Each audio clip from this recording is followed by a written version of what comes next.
내가 이 집에서 20년, 30년을 살았는데 그럼 눈 감고도 어디에 뭐가 있는지 안다. 그걸 내가 왜 바꿔야 되냐 이렇게 생각하시는데요. 이거는 아이 태어났는데 바닥에 매트나 안 까는 거랑 똑같은 거예요. 마찬가지로 노년의 몸이 변해야 하면은 주거 환경도 바꿔줘야 되는 거예요. 노화 때문에라도 공간 축소를 고려해야 된다고 생각을 해요. 그래서 내가 완벽한 좀 노후 조건을 만들기 위해서는요.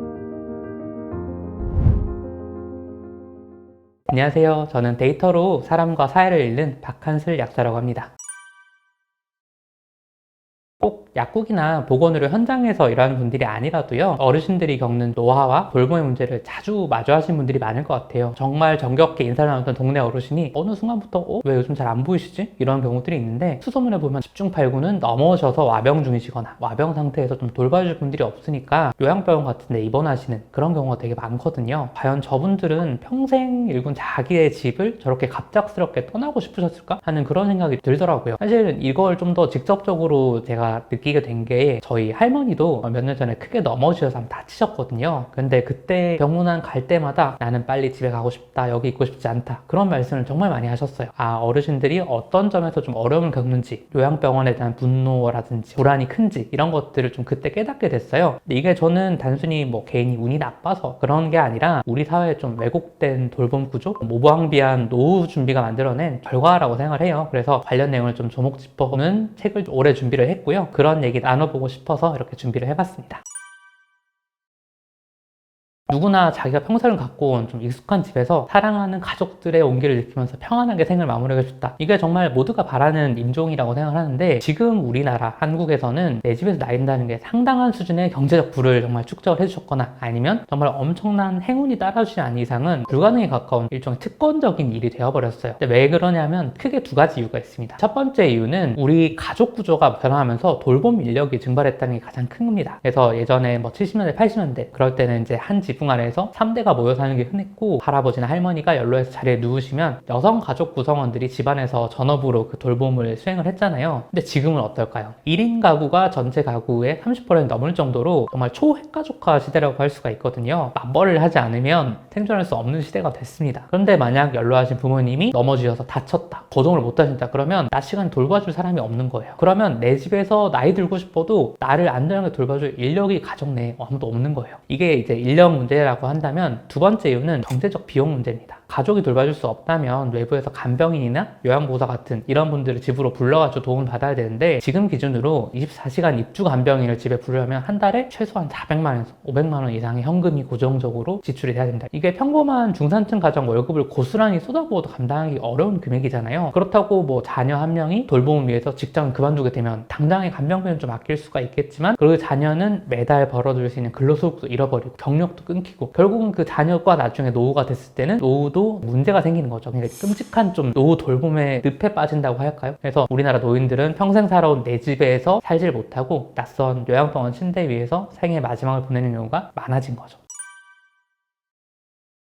우리나라 부모님들의 자식 사랑이 좀 전 세계로 좀 유별난 경우거든요. 등록금 우리가 보태야 되지 않을까? 결혼할 때 되면 또 노후자금 헐어가지고 전세금 마련해주고 뭐 이렇게까지도 하시잖아요. 근데 이게 원인이 있더라고요. 우리나라가 전쟁이 끝나고 경제성장할 때는 정말 국가의 모든 역량을 경제성장에 집중하느라 사회적 안정망을 만들 그 여력이 별로 없었죠. 그러니까 결국은 이제 국가가 제공해야 되는 이런 복지를 오롯이 정말 가족이라는 사적인 은타리가 대신 짊어지고 있다 보니까, 부모 세대에서는 정말 자녀가 내 노후를 챙겨주는 연금이자 복지제도 그 자체였던 거죠. 그런데 이 시대가 너무 빠르게 변했잖아요. 지금 부모 봉용을 100% 다 자녀 부담을 하면 좀 되게 시대착오적인 얘기처럼 들리고, 물론 자녀들도 할 말은 있어요. 저성장 시대에 전입을 했고 취업난도 있지, 집값이 오르니까 정말 내가 본인 가정 꾸리고 아이 키우는 것조차 좀 벅찬 상황인데, 부모님한테 열심히 이제 좀 봉양을 한다든지 아니면 돈으로만 드린다고 해도 돌봄 비용이 월 수백만 원 가까이 되는데 그걸 다 드릴 수가 없는 거예요. 결국 부모 세대는 평생을 바쳐서 자녀를 키워냈음에 불구하고 본인이 돌봄이 적실한 시기에는 정말 철저히 소외되는 암울한 상황이 도래한 겁니다. 그러니까 이제 병든 노인들이 결국은 저렴한 요양병원으로 갈 수밖에 없는, 그 다인실을 사용할 수밖에 없는 이런 상황이 되는 거죠. 그러니까 우리 사회에서 이제 상호희생적인 이런 가족체계가 붕괴하면서 지금 더 잔혹한 노후가 도래하게 됐다고 할 수가 있습니다. 그래도 자식이 나를 뭔가 좀 책임을 져주겠지, 그렇게 기대하게 되면은 서로에게 불행한 결과가 될 수밖에 없습니다. 이제 부모님이 연로해서 아플 나이가 되면은 그분들이 보통 40 40대, 50대 정도 그 나이대입니다. 그럼 간병을 하다가 내가 다시 재취업을 한다는 게 거의 불가능한 거예요. 그러면 이분들은 어떻게 되냐면 부모 간병을 하다가 부모 간병이 끝나고 나서는 본인이 다시 또 돌봄이 필요한 상황이 되는 이런 꼬인 상황이 만들어지는 겁니다. 근데 한 가지 좀 놓치고 있는 게 뭐냐면요, 간병이나 돌봄은 언제 끝날지 기약이 없다는 게 가장 큰 문제입니다. 그래서 3년이 걸릴지 5년이 걸릴지 혹은 10년이 걸릴지 장례식을 미리 예정해두고 할 수 있는 게 아니잖아요. 그러니까 이런 예상 가능한 경우가 아니니까 향후 경력 개발이나 향후 계획을 세운다는 게 거의 불가능합니다. 결국은 빈곤의 대물림 같이 발생할 수밖에 없는 거고요. 보통 우리가 이런 얘기 하죠. 긴 간병에 효자 없다. 가족이 돌봄을 계속 이렇게 수행을 하다 보면은 소진, 번아웃이 심하게 옵니다. 그러니까 결국은 가족 관계가 좀 틀어지는 상황이 발생합니다. 우리가 뭐 건강보험료도 내고 장기요양보험료도 내고 가족이 못 들면 국가가 책임져 주지 않을까? 막연히 그런 생각을 하시는 경우가 있는데, 우리나라의 노인 장기요양보험의 가장 큰 문제는요, 문턱이 굉장히 높다는 겁니다. 이게 무슨 말이냐면 좀 설명을 드려볼게요. 우리나라에서 나중에 장기요양이 필요하다고 하면은 심사를 받아야 됩니다. 그 심사 기준이 6개월 이상 혼자서 일상생활을 수행하기 어렵다라는 거를 의학적으로, 그다음에 기능적으로 그 심사원한테 증빙을 해야 돼요. 여기서 말하는 기능이란 건 혼자서 화장실 가기, 혼자서 식사하기, 옷 갈아입기, 목욕하기 이런 것들을 스스로 할 수 있냐 없냐를 따지는 건데, 이걸 모두 할 수 없는 상태여야지만은 우리가 장기요양보험의 혜택을 받을 수가 있다는 거예요. 그런데 이 중에서 몇 가지 기능은 정상이다 라고 하면은 요양 등급을 받지 못하고 아무런 공적인 혜택을 누릴 수가 없어요. 모호한 영역에 있는 아주 가벼운 수준의 돌봄이 필요한 노인분들은 사각지대에 놓이는 거예요. 예를 들어서 내가 관절염이 너무 심해요. 하루 종일 누워 있어야지만 그나마 내가 생활을 할 수 있고 통증을 덜 느낀다. 그런데 간신히 벽을 짚고 화장실도 다녀올 수 있고 뭐 이런 것들은 돼요. 이런 것들을 다 종합해 봤을 때도 내가 돌봄 등급을 받을 정도 안 된다라고 하면은 이 사람들은 정말 갈 곳이 없는 겁니다. 그래서 이 사람들이 지금 가는 곳이 등급을 받지 않는 요양병원인 거예요. 그냥 병원 갈 때 우리가 뭐 이 사람은 병원에 입원할 자격이 있습니다 이런 걸 따지지는 않죠. 근데 어쨌든 간에 등급이 나왔다고 하면은 등급이 다시 5단계로 나뉩니다. 그래서 1, 2등급이 제일 위중한 단계고요. 그 다음에 3, 4, 5등급은 그래도 조금 이제 활동을 할 수 있다. 이런 차이를 볼 수가 있는데, 이 1, 2등급 전체 비율이 한 10%, 15% 사이 정도 됩니다. 전체 신청자 중에서. 수능으로 따지면 수능 1등급, 2등급 받는 비율이랑 비슷한 거예요. 이런 높은 수준의 등급을 달성해야지만 요양원에 입소할 수가 있습니다. 그래서 요양원에 입소해서 보조를 받는 거는 1, 2등급 수준의 굉장히 심각한 기능장애가 있어야지만 갈 수 있는 거고요. 3에서 5등급 되는 분들은 어떻게 하냐? 방문 요양 서비스를 받을 수가 있습니다. 요양보호사가 내 집으로 오는데 하루 24시간 중에서 3시간 동안 보조를 받는 게 전부입니다. 그래서 내가 어떤 돌봄 필요가 있는데 하루 3시간만 그런 걸 받을 수 있다면 나머지 시간은 어떻게 되는 걸까요? 누워서만 보내거나 아무런 돌봄 없이 방치되는 상황이 처할 수밖에 없는 겁니다. 요양원, 요양병원 이런 걸 다 비슷한 데 아니냐 라고 생각을 하시는 분들이 많으신데요, 엄연히 다른 기관입니다. 요양원은 생활을 할 수 있는 시설이고 돌봄을 받는 시설이고요, 요양병원은 병원입니다. 아니 요양병원이 병원인 게 어때서 라고 하는데, 우리가 병원이라는 곳이 어떤 곳인지 좀 생각을 해보시는 게 중요한데요, 병원은 치료를 위해서 가는 곳입니다. 이게 무슨 말이냐면요, 우리가 병원 입원했을 때는 기본적으로 침대에 누워서 생활을 하는 게 필수적입니다. 왜냐하면 거동을 하지 못할 정도 아픈 사람들이 의료 서비스를 받으면서 치료를 하는 곳이기 때문에 당연한 거예요. 그러니까 침대에 누워서 보내는 게 대부분인데, 우리나라 요양병원 환자들의 평균 입원 일수가 151일 정도로 나옵니다. 평균이 거의 151일이에요. 그래서 우리가 보통 교통사고 같은 거 이렇게 당하면은 전치 몇 주다. 근데 이거에 거의 사지마비 수준의 정말 위중한 상황에 사고가 나야지만 21주 동안 전치하는데 걸린다 이렇게 나오는데, 21주가 147일이죠. 그러니까 치료할 수 있는 최대 기간을 넘어서는 이거는 그냥 거기 거주를 하는 거잖아요. 150일도 실제로는 평균치고 현장에서는 1년, 2년, 심지어는 돌아가실 때까지 계속 그 병원에 누워지는 분들이 허다합니다. 이런 분들이 돌아가지 못하고 계속 침대에 누워보는 데는 거의 수용시설이잖아요. 일단 누워보낸다는 게 문제인 거고, 두 번째는 보통 비용 부담되는 다인실을 많이 사용하시거든요. 대학교에서도 기숙사 생활 같은 거 할 때 싫어하는 사람이랑 같이 보내야 이런 게 싫다고 해서 룸메이트를 바꾼다든지 방을 옮긴다든지 이런 것들을 바라는 분도 계시는데, 요양병원은 그런 게 안 되죠. 근데 심지어 8명, 10명이서 24시간을 같은 방에서 공간에서 보내야 되는데, 내 공간이라고는 커튼 조금 쳐져 있는 침대 하나밖에 없어요. 거기서 생활하는 게 나한테 존엄한 환경이라고 보기는 어렵고요. 더 문제는 8인에서 10인 정도의 병실에서 개인 간병을 쓰기가 좀 어렵습니다. 지금 기준으로 간병인 시세가 하루에 13만 원, 14만 원 정도 들거든요. 그 돈을 내가 부담하기 어렵다. 그럼 어떻게 하느냐? 공동 간병이라고 해서 6명짜리, 8명, 10명짜리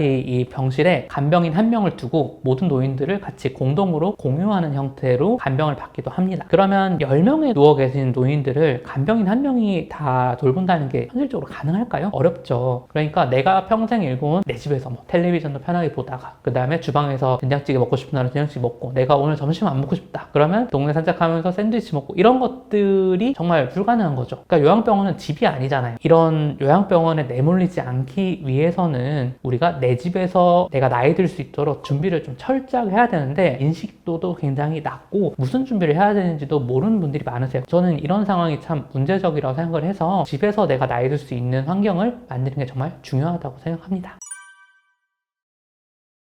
우선 제가 결론부터 먼저 정말 단호하게 말씀드리면 근육 저축을 꼽고 싶습니다. 노년에 더 필요한 거는 운동입니다. 노후 준비하면 돈만 생각하시죠? 한번 생각을 해볼게요. 내 통장에 아무리 돈이 많아도 내가 두 다리로 걸어서 화장실에도 못 가고 밥을 떠먹을 수가 없다면요, 이거는 삶의 질이 굉장히 낮은 거라고 생각할 수밖에 없죠. 근데 이런 시기가 사람들마다 좀 다르게 다가옵니다. 돌봄의 필요성이 폭발적으로 증가해서 정말 다른 사람의 손을 빌려서만 생활 영위가 가능한 상태, 이런 거를 의학적으로는 노쇠라고 부르는데요. 통계적으로는 한 75세 전후로 급격한 노쇠가 발생하게 됩니다. 그런데 평균적으로 75세라는 거는 그렇지 않은 사람들도 있다는 말이에요. 그러니까 성공적인 노후를 위해서는 노쇠 상태에 도달하는 기간을 최대한 늘리고 미뤄가지고 내가 정말 거의 죽기 직전에 노쇠를 경험하고 짧게 앓다가 떠나는 게 제일 좋은 거죠. 제가 똑같이 90살을 산다고 하는데 한 89세 한 10개월까지는 내 집에서 내 발로 걸어 다니면서 정말 일상을 누리다가 마지막 한두 달만 앓고 평안하게 떠나는 게 사실 제일 좋잖아요. 이런 것들을 우리가 쉬운 말로 보통 9988234라고 하죠. 99살까지 팔팔하게 살다가 2, 3일 앓다가 죽는다고 해서 어르신들이 그런 말 많이 쓰시는데, 저는 이걸 유지하기 위해서 달성하기 위한 가장 핵심적인 요인이 근육이라고 생각합니다. 노년기에 접어들어서 내 집에서 정말 요양병원으로 가게 되는 가장 큰 요인이 넘어지는 거예요. 낙상이라고 하는데, 집안에서 화장실 문턱을 넘거나 아니면 화장실 바닥에 있는 물기를 밟고 넘어지는 것만으로도 굉장히 큰 부상이 발생할 수가 있어요. 그럼 그때부터 눕기 시작하는데, 누워있는 동안은 남은 근육마다 같이 계속 안 쓰니까 빠지고, 그러다가 이제 폐렴이나 욕창 같은 합병증이 생기면 그렇게 갑자기 목숨을 잃는 분들이 정말 많습니다. 그래서 여러분들께 딱 하나만 말씀드린다고 하면은 바로 근력 운동, 그리고 근육을 하기 위해서 단백질 섭취를 좀 해주시는 게 좋습니다. 어르신 분들은 나이 들어서 단백질 먹으면 단백질 섭취율이 좀 떨어집니다. 그래서 훨씬 더 많이 드셔야 돼요. 계란으로 따지면 하루에 한 10개 정도는 드셔주는 게 좋고, 돼지고기, 소고기다 그러면 하루에 한 반근 정도, 이거 내가 씹어서 먹기가 어렵다 그러면 단백질 음료들 많이 나오거든요. 이제 그런 것들로 좀 벌충해도 좋은 겁니다. 그렇게 단백질 많이 드시면서 엉덩이와 허벅지, 보통 우리가 코어라고 하는 이런 하체와 그 몸을 지탱하는 몸통 근육들을 코어라고 하거든요. 이런 것들을 계속 단련을 해야 되는데, 그러기 위해서 제일 좋은 방법이 스쿼트, 그다음에 계단 오르기, 이런 것들입니다. 이런 운동을 계속 매일매일 해주셔야지 나중에 나이가 들어서도 내가 스스로 변기에 좀 앉을 수가 있고 샤워도 할 수 있고 걸어 다닐 수가 있습니다. 그런 것들을 열심히 준비하시는 게 저는 지금 당장 시작해야 되는 거라고 생각하고요. 보통 운동하라고 하면 유산소 운동한다고 계속 걷기, 그런 것도 도움이 되는 건 맞는데 근육을 키우는 데는 전혀 도움이 안 되기 때문에 근력 운동도 꼬박꼬박 챙겨서 해주시면 좋겠습니다. 근육 저축이 이제 영순이라면 1순위는 결국은 돈이죠. 어쩔 수 없이 이제 현금 흐름을 만들어야 되는데요. 여기서도 제가 좀 대화를 하다 보면 오해가 많다는 걸 느껴요. 보통 본인이 가진 자산이랑 현금 흐름을 구분해서 이해를 하셔야 하는데, 은퇴 앞둔 분들이 수중에 돈은 없더라도 평생 일해가지고 뭐 10억짜리, 20억짜리 아파트 한 채는 있다. 그런데 만약에 어르신이 넘어지셨어요. 이제 그때부터 와병생활을 해야 한다. 그럼 한 달에 한 400만 원 정도를 써서 간병인을 집으로 불러야겠죠. 근데 당장 내가 400만 원 현금을 내줄 게 없다고 뭐 10억짜리 아파트 벽돌 하나 떼가지고 주고 이럴 수는 없잖아요. 내가 깔고 앉은 부동산은 당장에 내가 생존과 돌봄 서비스를 구매하는 데는 별로 쓸모가 없는 죽은 자산입니다. 이제 노년기에 진입을 하게 되는 베이비부모 세대분들은 보통 내 집 한 채 있는 분들이 많거든요. 그러니까 이런 분들은 자산이 없는 게 아니라 매달 내 통장에 꼬박꼬박 꽂히는 현금이 없는, 그러니까 이런 하우스푸어 노인들이 되는 거예요. 그래서 앞으로 등장할 노년 세대, 지금부터 준비하는 노년 세대는 내가 가진 자산을 어떻게 유동화해서 죽을 때까지 마르지 않는 좀 월급의 형태로 바꾸는 게 중요한 건데, 이걸 위해서 여러 가지 다층 연금 체제라는 게 우리나라에도 준비가 되어 있습니다. 첫 번째 층은 공적 연금이라고 볼 수 있습니다. 국민연금에 앞서서 노인 대부분이 받을 수 있는 기초연금도 중요하게 고려하셔야 됩니다. 작년 기준으로 단독 가구는 월 34만 원 정도 기초연금이 나오고, 부부 가구는 월 55만 원 정도 기초연금이 나옵니다. 여기에 이제 보통 국민연금을 적당한 금액이 나오기 때문에 기초연금이랑 국민연금 합쳐도 월 120에서 140만 원 정도는 공적연금으로 이미 현금흐름이 합쳐지는 거예요. 이것만 해도 일단 최소한의 보장은 되는 거고, 그럼 두 번째 층은 이제 퇴직연금이라는 건데요. 개인 개인형 퇴직연금이라고 하죠. 이제 IRP 계좌 등을 통해서 연금 형태로 또 받을 수도 있게 되어 있습니다. 매달 따박따박 받을 수 있게 IRP 같은 이런 것들 운영해 주는 게 훨씬 더 노후를 위해서는 좋은 선택이라는 거죠. 세 번째는 이제 개인연금인데요. 연금저축펀드나 연금보험 같이 이제 개인이 민간 금융사, 보험사를 통해서 추가로 준비하는 사적 연금들이 있습니다. 거기서 이제 젊을 때부터 좀 세액공제 혜택을 받으면서 꾸준히 좀 모아두면은 요게 현금 흐름을 꽤 많이 만들 수가 있습니다. 이렇게 세 층을 쌓으면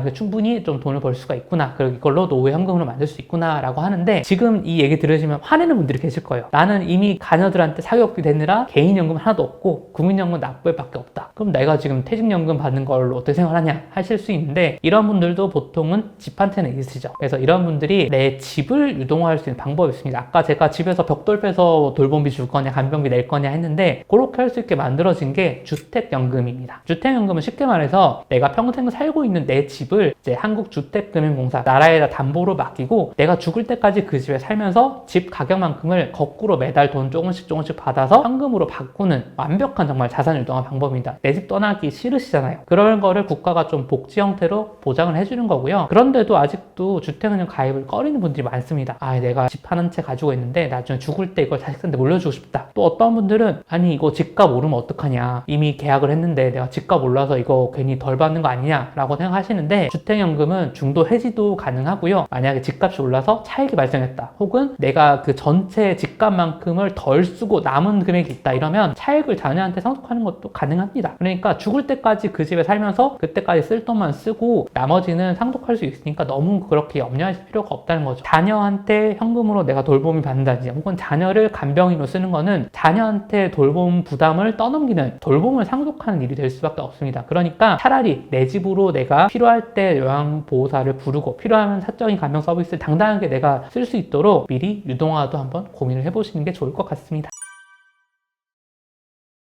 내가 이 집에서 20년, 30년을 살았는데 그럼 눈 감고도 어디에 뭐가 있는지 안다. 그걸 내가 왜 바꿔야 되냐 이렇게 생각하시는데요. 우리가 40대나 50대의 집을 장만하거나 또 인테리어 할 때는 신체 건강한 성인들이 동선과 근력, 시력을 다 맞춰서 하면 아무 문제가 없어요. 그런데 70대, 80대가 돼서 몸에 노쇠가 찾아오면 우리 신체가 집에 맞지 않게 바뀌는 게 문제입니다. 노년이 되면 하체 근력은 떨어지고 시야는 좀 아무래도 어두워지고 눈이 침침해지거든요. 그래서 내 몸이 노쇠해서 변했는데 집은 옛날 그대로 방치되고 있다? 이거는 아이 태어났는데 바닥에 매트 하나 안 까는 거랑 똑같은 거예요. 마찬가지로 노년의 몸이 변해야 하면은 주거 환경도 바꿔줘야 되는 거예요. 대표적으로 노인들이 넘어지는 낙상사고의 80%가 자택에서 일어나거든요. 그러니까 나도 언젠가 무조건 넘어진다. 그러면 그 넘어지기 전에 예방을 하는 게 좋은 거지, 넘어지고 나서 뼈 붙을 때까지 간병을 받는 것보다는 훨씬 나은 겁니다. 그럼 구체적으로 어떻게 바꿔야 되냐? 가장 중요한 목표는 넘어지는 거를 원천 차단하는 겁니다. 이걸 위해서 제가 딱 4가지만 말씀을 드리겠습니다. 첫 번째는 집안의 모든 단차를 없애기입니다. 나이가 들면 하체 근력이 약해지기 때문에 무의식 중에 발을 바닥에서 높이 들지를 못해요. 그렇게 거의 다 다니보면 이제 1, 2cm 정도 낮은 문턱이나 단차에도 발끝이 걸려서 넘어지기가 쉬워요. 그러니까 모든 문턱을 좀 없애고 단차 있는 것들을 없애야 됩니다. 만약에 그게 좀 어렵다 그러면은 나중에 보행이 어려졌을 때 우리가 보행 보조기 같은 걸 쓰거나 휠체어도 쓸 거거든요. 그런 거를 하기 위해서 경사로 램프 같은 걸 이렇게 깔아주면은 그걸 통해서라도 우리가 혜택을 볼 수 있기 때문에 그 문턱 없애는 게 필요하다. 그다음 두 번째는 욕실을 바꿔야 됩니다. 변기 같은데 앉았다 일어날 때 일어나지 못하는 분들이 많으시거든요. 그래서 억지로 일어나다 넘어지거나 그런 거를 막기 위해서는 변기 옆쪽에 체중을 싣고 일어날 수 있는 안전바를 설치해야 됩니다. 수건거리 같은 거 짚고 일어나면 되지. 안 됩니다. 체중을 못 견뎌요. 그러니까 성인 남성 이상의 체중을 견딜 수 있도록 좀 강력한 고정쇠를 박아서 노인 전용 안전바를 시공을 하는 게 좋고요. 욕실 바닥에도 미끄럼 방지 타일이나 샤워 의자 같은 걸 하나 만들어서 설치를 해두고 거기 앉아서 쉴 수 있도록 해주는 게 좋습니다. 세 번째는 조명 밝기를 확보하고 야간 동선에 장애물 치우는 겁니다. 이제 망막의 기능이 떨어지기 때문에 명암 구분하기도 어렵고 그 다음에 시야가 아무래도 떨어질 수밖에 없어요. 그래서 집안 전체의 조도를 현재보다는 좀 많이 거의 2배 가까이 높이는 게 중요하고, 이때도 직접 조명 말고 간접 조명을 하는 게 좋습니다. 너무 밝은 걸 눈으로 직접 보면은 눈부심이 심해질 수가 있거든요, 노년기에는. 그래서 그런 것들도 좀 준비를 해야 되고, 특히 넘어짐이 많이 발생하는 게 야간에 자다가 일어나서 화장실 가는 길에 바닥에 뭐가 놓여있다든지 이런 거 밟고 넘어지는 경우도 많거든요. 이제 그런 것들을 모두 치워두고 가능하다면 동작 감지 센서 등 같은 것들이 있죠. 그런 것들을 내 방에서 화장실까지 가는 사이에 좀 설치를 해서 만약에 센서 등 달기가 어렵다 그러면 중간에 내가 보행을 돕는 안전바 같은 걸 설치해주면 그 짚고 짚고 이동할 수 있거든요. 어르신들 보면 집에서 이동하실 때 벽을 짚고 가세요. 벽은 미끄러지잖아요. 봉을 잡을 수 있는 안전바 같은 거를 설치해 주는 게 좋습니다. 마지막 네 번째 팁은 현관과 주방의 의자 배치하기입니다. 보통 어르신들이 굉장히 좀 어려워하시는 것 중 하나가 앉았다 일어나는 거 어려워하시거든요. 그렇기 때문에 현관에도 간이 의자 같은 거 설치해두고 거기에 앉아서 이렇게 숙여서 내가 쓸 수 있도록 간이 의자를 설치해두면은 현관 바닥에 쓰러지는 경우가 굉장히 줄어들 수 있습니다. 그 다음에 주방에서도 내가 앉아서 설거지할 수 있게 앉아서 요리할 수 있는 아일랜드 식탁 같은 뭐 이런 것들을 좀 해주는 게 좋고요. 이런 것들을 다 종합해서 말씀드리면 이게 미감 목적이 아니라 내가 넘어져서 골절되는 걸 예방하기 위해서 필요한 겁니다. 뭐 이것도 정말 돈이 꽤 들긴 하죠. 문턱 없애고 안전바 설치하고 뭐. 근데 한번 크게 넘어져서 요양병원 가면 몇 달을 수백만 원 쓰면서 버텨야 됩니다. 그리고 간병비는 기약이 없잖아요. 언제 끝날 수 있을지. 그러니까 내가 건강하고 내 몸을 아직은 좀 의제대로 통제할 수 있을 때 선제적으로 집을 좀 노쇠 친화적인 공간으로 뜯어 고쳐 놓는 게 훨씬 가성비가 좋은 투자가 될 수 있습니다. 노화 때문에라도 공간 축소를 고려해야 된다고 생각을 해요. 노년에는 100m를 쉼없이 걷는 것도 되게 버거운 일이라는 거예요. 아이들 키울 때는 넓은 아파트 사는 게 훨씬 좋죠. 근데 자녀들이 다 장성해서 출가하고 노부부 혹은 이제 할머니 혼자 남으시는 경우가 많으니 간단한 청소나 정리하는 정말 집 관리하는 데만 해도 노년기에 체력을 다 써야 되거든요. 그래서 이제 우리가 보통 70세 정도 기점으로 신장 노화가 많이 발생하기 때문에 그 시점에 맞춰서 좀 작은 집으로 옮기는 게 좋습니다. 그 방을 그대로 빈 상태로 유지할 의미가 없다는 거죠. 그 다음에 그 넓은 공간을 이제 여름, 겨울에 계속 적정 기온을 유지하고 하는데 막대한 냉난방비, 그 다음에 관리비 같은 거 들죠. 근데 제가 아까 말씀드렸듯이 노년기에는 현금흐름 창출이 굉장히 중요하잖아요. 근데 이거를 굳이 이렇게 낭비할 필요가 없다는 거죠. 그래서 화장실, 집, 침대, 식탁, 뭐 정말 내가 일상에서 생활할 수 있는 필수 공간을 오밀조밀하게 모여올 수 있는 좀 좁은 공간으로 옮기는 게 좋고요. 과거에는 4인 가족 기준으로 세팅된 이런 넓은 집에서 10평대나 20평대 정도의 공간으로 좀 줄이는 거는 나쁘지 않다라는 겁니다. 그런 것들도 그렇고 이제 우리가 한 가지 짚어봤으면 좋겠는 거는 요즘도 아직 그런 로망을 가진 분들이 좀 계신 것 같아요. 내가 나중에 은퇴하고 나면은 전원주택에 살아야지, 별장에 살아야지 라고 생각하시는데 그거는 제가 생각하기에는 70대 이전에만 가능한 일이라고 생각합니다. 내가 스스로 운전도 못하고 두 다리로 걷는 것도 불가능해지면요. 교외 전원주택은 쾌적한 별장이 아니라 거의 무인도 같은 외딴섬 같은 곳에 내가 고립되는 거랑 비슷하거든요. 그래서 내가 완벽한 좀 노후 조건을 만들기 위해서는요. 내 집 내부 실내 공간만 바꾸는 게 아니라 내가 이제 그냥 적당히 편한 신발 신고도 반경 한 100m, 200m 내에 내가 자주 들리는 뭐 병원, 마트, 뭐 약국, 대중교통이 다 모여있는 이런 도심 한복판에 사는 게 훨씬 더 내 노후 삶의 질을 높여주는 방법이라고 생각을 합니다. 물리적인 환경을 세팅하는 것도 중요하긴 하지만요. 정서적인 환경을 갖춰놓는 것도 굉장히 중요하다고 생각합니다. 보통 취미라고 하면은 어르신들이 좀 부정적으로 반응하시는 분들이 많으세요. 워낙 우리나라가 열심히 사는 사회이기도 하고 아유 나이 먹고 살 돈도 빠듯한데 무슨 팔자존 소리 하냐 뭐 이런 얘기를 하시는 분들이 많은데 저는 이게 중요한 이유가요. 우리 인간이 사회적 동물이기도 하고 그 노년에 접어들면은 여가 활동을 위해서가 아니라 내 사라진 의무를 벌충하기 위해서 좀 필요하다고 생각합니다. 우리가 젊은 시절에 경제 활동을 할 때는 내 의지와 상관없이 강제로 사회생활을 해야 되는 경우가 참 많죠. 이때는 거의 강제됩니다. 교류가. 이런 거 싫더라도 해야 하면 되잖아요. 그런데 60대 전후로 은퇴를 하는 순간 옆집에 누가 사는지도 모르는데 나를 자연스럽게 불러주는, 나를 의무적으로 불러주는 그런 공동체가 없어요. 그러면 이제 이럴 때 어떻게 하냐. 보통 은퇴한 남편들이 삼식이라고 많이 불리죠. 어디 나가지도 않고 집에서 밥 3끼 꼬박꼬박 먹는다. 바쁘게 우리가 살아가는 성인 자녀들한테 또 연락하기도 어려우니까 집에만 있는 건데 이게 본인한테도 참 우울한 일이지만 남은 가족들한테도 이제 뭔가 좀 챙겨줘야 된다 이런 압박감이 들고 스트레스를 유발할 수가 있거든요. 그러니까 이제 노년에 은퇴한 다음에는 직장이라든지 어떤 의무적인 인간관계를 대체할 좀 인위적인 사회적 관계망이 반드시 필요합니다. 그래서 그게 저는 취미를 매개로 한 느슨한 연대라고 생각해요. 뭐 주민센터 탁구 교실이라든지 지역 도서관의 독서 모임, 그 다음에 복지관 같은 데서 어르신들 보면 뭐 스마트폰 교육이라든지 뭐 사진 촬영 교육 이런 특정한 관심사나 취미를 두고 하는 그런 모임들이 많거든요. 그런 데서는 평소에 뭐 하는 자식 관계가 이런 거 시시콜콜하게 물어보지 않습니다. 얕고 깔끔한 그런 관계망이 생기는 거예요. 이런데 소속이 되면 어떤 점들이 좋으냐면 첫 번째로는 아침에 갈 곳이 생깁니다. 매주 뭐 오전 10시에 뭐 탁구 교실이 있다 아니면 게이트볼 교실이 있다 이러면은 그냥 그 시간에 맞춰서 내가 세안도 하고 그 다음에 옷도 갖춰 입고 나가서 활동하고 다시 집으로 돌아오는 거죠. 정기적인 활동이 내가 노인이 되었더라도 사회에 쓸모가 있는 사람이구나, 그 다음에 내가 정기적으로 하는 일이 있구나라는 거를 알게 되기 때문에 뭐 우울감 같은 거 좀 덜하고 내가 신체 기능을 좀 생산할 건강을 유지하기도 좋고요. 두 번째로는 치매 위험을 낮춥니다. 내가 관심 있는 분야를 새롭게 배우는 거는 뇌에서 새로운 시냅스들이 서로 연결이 되는 이런 뇌를 활성화시키는 과정이거든요. 근데 그런 거 안 하고 집에서 하루 종일 텔레비전만 보는 게 뇌 건강에 더 안 좋을 수가 있기 때문에 낯선 사람들 만나서 인사도 나누고 또 뭐 새로운 어떤 배운 것들 그런 것들을 배우는 것도 굉장히 내 뇌를 활성화할 수 있는 방안이 될 수가 있습니다. 세 번째, 가장 중요한 점은 이런 취미 공동체가 사회 안전망이 될 수가 있다는 겁니다. 매주 뭐 독서 모임 나오던 어르신이 갑자기 연락도 없이 안 보이셔요. 그러면 김성님이 왜 안 오셨지? 할머니 왜 안 오셨지? 하면서 뭐 연락을 한다든지 아니면 이런 것들이 가능하죠. 그냥 매주 오시던 분이 안 오면은 안부를 물어볼 수가 있잖아요. 이런 연결망이 없으면 맞이하는 게 보통 사망 후에 몇 주 지나서 악취 때문에 발견되는 고독사 현상들이죠. 그래서 1년에 얼굴 한두 번 보는 친척보다는 이렇게 매주 취미 활동 같이 하는 느슨한 이웃이 우리 노년에는 훨씬 더 중요한 관계망이 되는 겁니다. 그래서 내 집에서 나이 들기라고 하면은 보통은 뭐 내 집만 챙긴다고 생각해 주는데 내 집도 동네 안에 있는 거잖아요. 그래서 동네와 단절된 내 집에서만 지낸다는 거는 집에만 갇혀 있도록 강제당하는 가택연금에 가까운 거라고 생각을 해요. 그래서 신체적 노화를 늦추는 근육저축, 나의 생존을 책임질 좀 단단한 현금흐름, 안전하게 좀 개조된 나만의 주거 공간 이런 것들도 중요하지만 내를 사회와 연결해줄 취미 공동체라는 좀 느슨한 연대까지 다 갖춰줘야지 내 집에서 나이 들기가 가능해진다고 생각합니다. 그러니까 정말 챙길 게 많죠. 그래서 개인 차원에서는 물론이고 사회적 차원에서는 좀 정책적으로 접근할 길들이 저는 있다고 생각합니다. 오늘 방송에서는 제가 이런 것들 다 말씀드리지 못했지만 책에는 이런 것들 정말 꼼꼼하게 잘 담아뒀으니까 나중에 한번 읽어봐 주시면 정말 감사할 것 같습니다.